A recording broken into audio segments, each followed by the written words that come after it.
Vitya Diaries Chapter 21, Tiger People. I met Nico downtown for lunch, even though we were going to be shopping for clothes later. Somehow he didn't think that was a problem. Did he have a tailor? Or maybe he never had to worry about his figure. It was probably the latter, since he ordered pelmeni and nothing else. Not even a salad. It's what I always get, he said. They're my favorite. I turned to my half order, and the side salad that came with it, none of which I paid for. Definitely a date. I couldn't wait to tell Yogi. Really? Nico skewered a doughy dumpling on the end of his fork, sliding it from its greasy place on the plate to the dish of sour cream for dipping. Yeah. I wish I could eat nothing but pelmeni for the rest of my life. I watched him chew, which is a weird thing to do, but I couldn't help it. The dill on his lips was both distracting and somehow fascinating. He didn't seem to notice just yet. He really did like pelmeni, so much that he ate all 12 of his and 3 of mine, which was fine. I didn't have much of an appetite. I was too nervous, even with Mokuchin under the table, pressed against my leg. When he was finished, we went to the mall. It wasn't far from the canteen, and Nico said he'd been ordered to take me there. Mom says we'll find everything we need at these department stores, he said, showing me the list Tetya Olia had texted him. Sorry we're stuck doing this. I hate shopping for clothes. I shook my head. That's okay. It's just nice spending time with you, Nico. He flushed, and the color was so charming on his pallor. Smiling, I pushed ahead to the store first on our list. So I need a suit, right? Right. I led the way. My aunt had taken me to places like this before. Not often, and not without a lot of complaining about costs. Things were always so hard after the collapse of the Soviet Union, you know. But there had been occasions when second-hand wouldn't do. So I knew my way around. Window shopping with Yogi had definitely helped, too, since he knew what kinds of things were nice. I took one look around and headed for the suits. Is it okay to bring a dog into the store? Nico asked, well past when he should have if it were actually going to be an issue. Mokuchin looked up at him, sweet and innocent like any good dog should, padding along at our side. He's fine. I hoped. He has his vest on. If you say so. I've been in lots of stores with him and no one's said anything. He's a really good dog, aren't you, Mokuchin? Moku wagged his tail. Of course he was. Nico frowned. I guess. I tried to shrug it off and instead started to pore through the long line of suit jackets. So what do I need? Anyway, a suit? Okay. Yes. But what pieces? Nico looked up from his phone. There. What was so interesting on his phone when I was right there, in person? I had to get his attention back. I took a jacket from the rack and held it up. What do you think? Would this look good on me? He blinked, then squinted. I don't know. I guess? How do you normally do this? Mom usually picks some out and then I have to try them all on until something works. Oh. I turned back to the jackets, then cast the most sultry glance that I had ever attempted before in my life. Back at the boy, patting my long, dark lashes. Could you help me? Maybe pick a few things out that I can try on? Nico stared at me, the pink on his cheeks getting darker and darker as a testament to my efforts, and rewarded me with a startled nod. Okay, sure, he said, stuffing his phone back into his pocket where it belonged. Do you know your sizes and stuff? Yes, we can start there. Yeah, let's go with that. He picked a few things out, and sat with Mokuchin and my backpack while I tried them on in the little dressing room. I'd been forced to wear enough formal wear enough times for the academy to know how to put the pieces together, but it didn't stop me from asking for help once I found one that I really liked. Hey Nico. Yeah? How does this? I don't actually know how to tie a tie. You don't? No. Only sort of the lie. My knots were just really bad. You don't have to wear a tie if you're just trying on a suit, miss.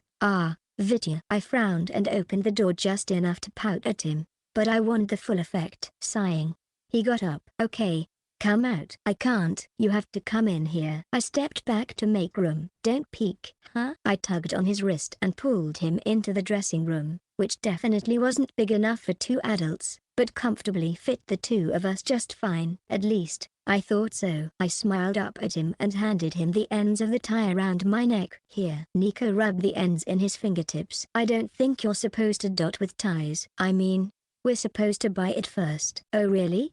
He frowned again, looking the rest of me over, noticing then that I had failed to put on the slacks that he'd picked out. You're not wearing any. I grinned. Tie? I know. That's what you're helping me with. It was too funny to watch him fumble with it. We were in such a nice, close space. I simply smiled at him while he got more and more flustered. I don't think I know how to do this on someone else, he finally admitted. Okay, let's do this, then. I took it off of myself and looped it around his neck, adjusting the length, and then putting his hands back on it lest he notice that I knew what I was doing. There. You do that, then we'll just slip it off of your head and put it on me. Right. He tied the tie around his own neck, and though it was sloppy, he managed to fix it a little once he got it back on me. You might want to get a clip on if you don't know how, though. I had one for a long time that somehow didn't surprise me. I pulled locks of my hair free from the completed ensemble, then checked the length to my wrists. It didn't cover to my fingertips, but it was a good fit. What do you think? I asked, turning in the mirror. You still need slacks, I guess. But wouldn't I get more sponsors this way? Skaters have the best legs, you know. Nico coughed. We left your dog out there. No fun. Oh, right. I'll try the pants on real quick, then. Thanks for your help. Yeah, sure. He slid past me to the door, then looked back again. Can I take a photo for Mum? She'll want to see the suit. Somehow I didn't think she would want to see my bare legs, even if my underwear was covered. But if Nico wanted one for the road, that it didn't seem like a bad thing to me. Sure. I stood back against the corner for him, legs crossed at the ankles for a little more curve, and smiled. Cheese. He snuck out afterward while I tried on the trousers. They fit just fine with a belt, and I looked pretty nice, if a bit too masculine. The shoulders were just a touch too broad for my taste, too.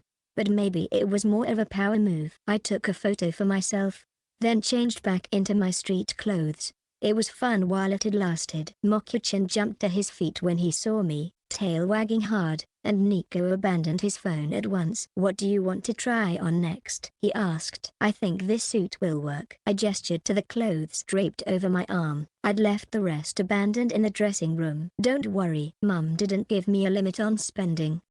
And she wanted you to expand your wardrobe. Really? I'll help you pick some things out to try on. Yorgi. P. Wow. Yorgi. P. That's a lot of clothes. Yorgi. P. Sugar mama. Me. Hey, it's not like that. Me. I just really needed some new clothes since I don't fit into any of my old ones. Yorgi. P. Generous girlfriend. Me. She's not my girlfriend. Yorgi. P. Yet smile. Yorgi. P. But it was a date. Me. Yes, smile. Me. I think. Me. Sort of. Yorgi. P. Did she kiss you? Me. No. Me. But she definitely peeked at my butt in the dressing room. Yorgi. P. Wow wow. Yorgi. P. Wait, what was she doing in the dressing room with you? Me. I needed help with my tie. Yorgi. P. That still doesn't make sense. Yorgi. P. Victor smiles. Me. Anyway, she wants to see me again tomorrow. Yorgi. P. Tomorrow's the day. Smiles. Yorgi. P. Get your lover, Victor. Yorgi. P. You can do it. It almost seemed possible. I'd taken a taxi home again, courtesy of Nico. Though Mokuchin and I rode by ourselves, there was no way I could have carried all the clothes we bought on the train. It had all been so nice. Shameless, maybe, with the way Nico had started to invite himself into the dressing room to help with the outfits. Not that I minded. I was so used to dressing in front of others in locker rooms and behind stages that it wasn't a big deal, even if this felt so different. Nico liked what he saw, though. That much was clear. And he had suggested the Sunday outing. I would make my move. It was close. So close. He was nearly mine. I never could have dreamed that it would go so well. The next morning, I woke to my phone buzzing on the nightstand before my alarm. Mokuchin rolled over and stretched at my side, yawning a mouthful of puppy breath right in my face. Moku, I groaned, and reached past him for my cell. He wagged his tail, endlessly pleased with himself. Why, where are we meeting today? A text from Nico. I rolled onto my back and let out a long, wistful sigh. So this was what it felt like to be wanted. Amazing. Mokuchin wedged his nose under my arm and wriggled under my hand to get his morning pats while I worked on a reply. Yorgi and I had been to so many places over the summer, but what would be the best thing? What was most likely to leave the greatest impression? A movie was probably too strong, and Nico would lose interest in a museum. Shopping was right out. I wasn't going to push my luck with any more of that. Me, want to go to the zoo? Why, sure, I guess. I'm having lunch with my mom but I'm free after. Why, 2 p.m? Me, great, I'll meet you in front of the lion statue. You can't miss it. The extra time meant I could put a lot of effort into looking as cute as possible. Nico was definitely one of those guys, and though he'd shown some interest, it wasn't going to hurt to go the extra mile to help things along. With the things that Nico had picked out for me to wear, though, I didn't think he would mind. Not everything had come from the men's department. After all, by the time Mokyuchin and I left for the zoo, I almost didn't recognize myself. The look was definitely still me, but infinitely more bold than I would normally wear in public. It was hanging out with Lilia bold eyeshadow and lip gloss bold. Long locks of hair so perfectly curled and styled in place with a high ponytail bold.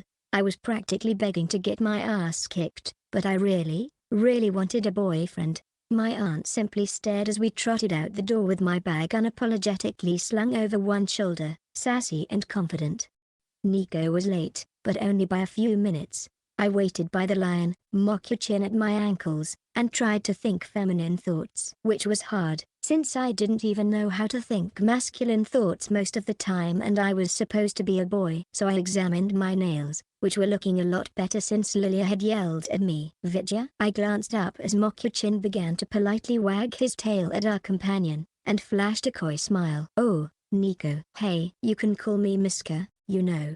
I think it's really cute. Okay. He looked me up and down. You look different. You like it? Is this the stuff from yesterday? I pulled away from the lion and came to his side. He was taller than me, so it was easy to bump his arm with my shoulder, a simple, harmless gesture. Yeah, you picked out some really nice pieces. Thank you. Flustered, he shook his head and started for the entrance. Sure, it was Mom's card, but yeah, your good taste, if you say so, he said, then added after a thoughtful pause, Miska. Mokyuchin and I gave him the grand tour of the zoo, though Nico wasn't paying nearly as much attention to the animals as I thought he probably should. That may have been because he was trying to figure me out. Maybe I pushed my feminine wiles a bit too far, or maybe not far enough. I wasn't sure. No one else seemed to notice, which, to me, was a great thing. Maybe we looked like any normal teenage couple out on a date. Maybe he could have held my hand and no one would have even said a word. Just the thought of it made me ache. I wanted it so badly. Their zoo was crowded, as was expected on a summer weekend, so it took a while to see everything. We got snacks on the way, and took breaks so that Nico could rest. Unlike me, he didn't spend his days dancing or skating or generally running around, so the long walk in the heat was a bit much. That at least left room for talking, and for being grateful that he hadn't suggested a walking tour of the St. Petersburg canals. Miska? Nico asked around the crackers he was eating. Do you like wearing women's clothing? I blinked at him. At least the question was to the point. Some, I guess. But it's not because they're women's. Some just look nice, and some girls' jeans just fit better. It's all just denim in the end. Anyway. He nodded, but didn't look convinced. Dresses, though? No. Not dresses. I sighed. I don't wear dresses, but you're not. Tran. I cut him off. Some people are like lions. I gestured to the right, where the lions were basking in the sun just across the way, where the males have big manes and the girls don't, right? Again, he nodded, following me that time. Yeah. And then some people are like tigers. I nodded to the exhibit to our left, where it's harder to tell, but they're all just sexy and powerful. You know what I mean? Nico considered this for a few moments, gaze moving from the big cats, then to me, squinting. He frowned again. Do you want to date a tiger or something, Miska? What? No, never mind. Nico went back to his crackers with a confused shake of his head, and Mokyuchin touched his nose to my knee. I thought it was obvious that the tiger was me. But maybe it wasn't. Maybe I'd been wrong. Maybe I wasn't a tiger after all. Mokyuchin nudged me, eyes wet and worried. Like he was telling me not to think like that. Boys were just dumb. It was a universal truth. I'm hungry, Nico offered a moment later. Yeah, the tigers were the end of the grand tour anyway. Let's go. Nico found a place to get pelmeni again. And once we were done eating, we went for a walk in the nearby park with the promise of finding the hidden cafe. It was still light out, but the tree cover offered plenty of shade and I kept close as the evening gradually crept in around us. Walking like this, alone and with so many trees, it was almost like being in an ancient forest. A prince and princess strolling together in the wood. I couldn't help it, I got excited. We eventually came upon a bench, and Nico took a seat with a sigh. "I don't think coffee is worth this," he muttered. I sat next to him, close, but not too close. "It's still a nice night, though, isn't it?" He took in the scenery, nature and sunset. The two of us on the bench, moccasins at our feet. I smiled at him, soft and vulnerable. "Yeah, I guess it's kind of weird not texting, though." I had to laugh at that. He wasn't wrong. Nico was different in person. "It is not bad, though, right?" "No, not bad." "That's good." We both went quiet, and the insects of summer filled in the gaps that our silence left. Yorgi would have said to make my move. It was probably the perfect time. Maybe the only time. He would be going back to Moscow in the morning. If I didn't act now, I'd lose my chance. School would start, and he'd probably find a girlfriend sooner or later. So, I finally broke the silence, brushing hands over the thighs of my jeans like I was wiping off dust. "I really like you and, I dunno." "What?" Genuine surprise, confusion, curiosity. I pushed on. "Will you?" The words caught in my throat, and I had to force another breath to keep going. It wouldn't do me any good to be coy now. I had to be confident, direct. Shifting on the bench to face him, I looked him square in the eye and gave him my sweetest, most sincere doe eyes. "Would you be my boyfriend?" Nico blinked, staring at me for several seconds before he said anything. "Miska." It didn't sound good. "Yeah?" But I dared to hope. "I'm not gay." Even though I'd known that he was going to say it, and I'd heard him say as much over text no less than 100 times before, it still hurt. But he was wrong, too. That made it worse. I never fell for straight guys. He had flirted with me for months, and he'd checked out my butt. There was no way that he wasn't at least a little bit gay, and even if he was straight, it didn't matter, because I wasn't exactly a boy. Anyway, I laughed. "I'm not, either. So it's fine." "What?" More shock. "How does that work?" Instead of going into the specifics, I shrugged. "You'll be my boyfriend, and I'll be your whatever." See? Not gay. Whether Nico understood what I meant or not, I wasn't sure. But it only took a couple of seconds before he was blushing and mumbling out a few ums and uhs, finally settling on a shrug and a "yeah, I guess so." Perfect. First date achieved. Boyfriend status obtained. All that was left was a kiss. It must have been on his mind, too, because we both took stock of our surroundings then. No one in sight. Good. Back to Nico. I leaned in. He leaned in. I stopped and waited, so did he. I gave him a little smile to be encouraging, tilting my head just so like they always do in movies. He did the same back at me, but didn't take initiative. "Are you going to kiss me?" I asked, my lips almost brushing his. We were that close. "Ah, I thought you were going to kiss me." "You're the athlete. And a tiger." Duh. I leaned back, sitting properly on the bench once more. "Just because I'm competitive doesn't mean that I'm aggressive. Tiger or not. And either way, I don't want to have to initiate everything." Nico smiled, a real smile. "You're really cute when you pout like that, Miska," he said, and before I could argue, he leaned in and gave me my very first kiss.